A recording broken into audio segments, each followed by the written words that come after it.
बहू, तुमने मेरे शेर जैसे बेटे को गाय बकरी समझ लिया है क्या? हर रोज देखती हूँ, ना जाने क्या घास फूस नाश्ते में परोस देती हो और वो बेचारा चुपचाप खा लेता है। यही मेरा बेटा स्कूल और कॉलेज हलवा पूरी खाकर जाता था।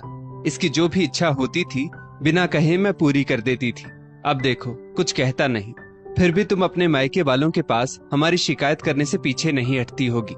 सच कह रही हूं या झूठ? ललिता जी ने अपनी बहू नेहा से कहा। नेहा बोली, मम्मी जी, ऐसा नहीं है कि मैं आपके बेटे की दुश्मन हूँ। कल रविवार था, उन्होंने तेल मसाला बहुत खाया था, इसलिए आज उन्हें मैं हल्का नाश्ता दे रही हूँ।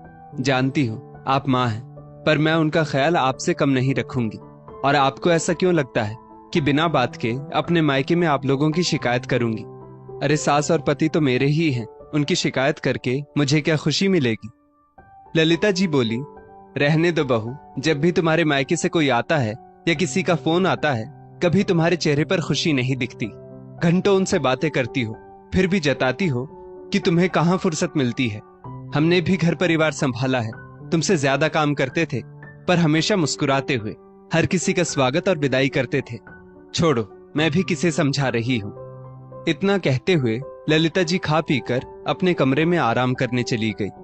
नेहा ने जाती हुई सास को देखकर सोचा, सही कहा है किसी ने, जब औरत ही औरत की परेशानी नहीं समझेगी तो किसी दूसरे से क्या उम्मीद लगाई जा सकती है। नेहा बच्चों को स्कूल भेजती, फिर पति को दफ्तर भेजती। पति को भी सास के सामने नाश्ता कराती थी, क्योंकि उन्हें लगता नेहा सबको स्वादिष्ट नाश्ता देती है और उन्हें सादा भोजन देती है। इसी कारण नेहा सबके लिए एक जैसा ही नाश्ता बनाती थी। वो बस अपनों से यही उम्मीद करती थी कि थोड़ी सी परेशानी कोई उसकी भी समझे।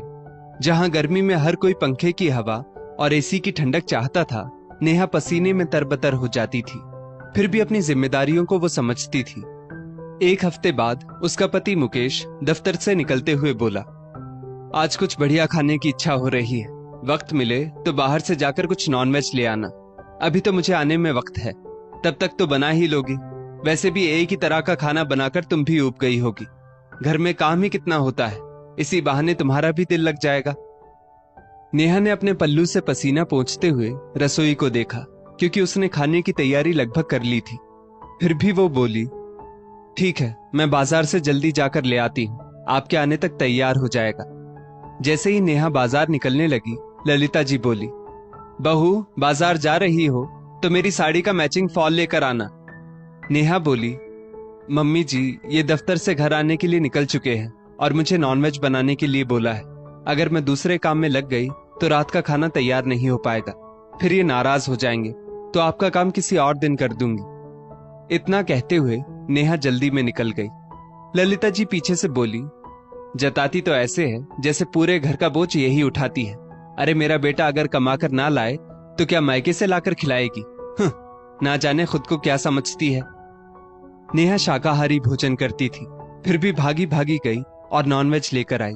बनाने में वक्त लगा, पर गर्मी में बेचारी ने पति और परिवार को खुश करने के लिए वो भी किया। रास्ते से मुकेश ने फोन किया और बोला, बहुत गर्मी है, कमरे का एसी ऑन कर देना, मैं करीब 1 घंटे में पहुंच जाऊंगा। करीब 1 घंटे बाद मुकेश घर आया और आते ही बोला, आज मैं पराठा खाऊंगा, पर डाइनिंग हॉल में नहीं, कमरे में खाऊंगा। कई बार बोल चुका हूं, डाइनिंग हॉल में एसी लगवा लेते हैं, पर तुम हो कि ना जाने पैसे बचाकर किसे देना चाहती हो। इतना कहते हुए वो अपने कमरे में चला गया।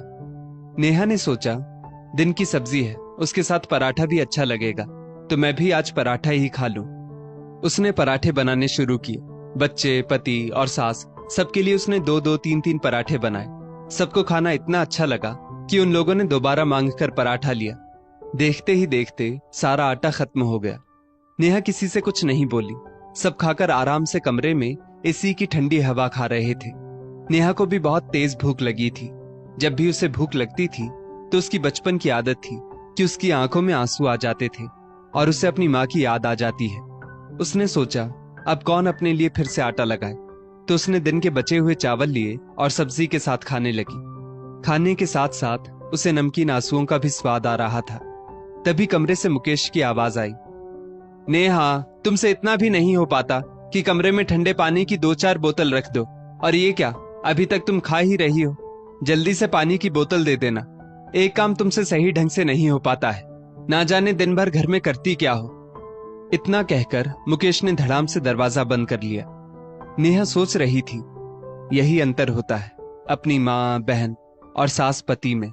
इनकी जगह अगर मेरी माँ और बहन होती तो एक बार जरूर देखने आती कि मैंने ठीक से खाना खाया कि नहीं। तभी ललिता जी आई और नेहा की थाली को देखते हुए बोली, बहू, तुमने अपने लिए भात बनाया है। तुम बहुत चटोरी हो गई हो। मुझे तो ज्ञान देती हो कि भात दिन में 2 बार नहीं खाना चाहिए, पर खुद खा रही हो। उनके इतना कहते ही न जाने नेहा की आंखों से आंसू फपक पड़े। ललिता जी बोली, हाय हाय बहू, मैंने तो कुछ कहा भी नहीं और तुम रोने लगी। ये आजकल की औरतों का यही ड्रामा मुझे अच्छा नहीं लगता। सास कुछ कहती नहीं कि बहुएं रोकर पूरे घर को इकट्ठा कर लेती हैं।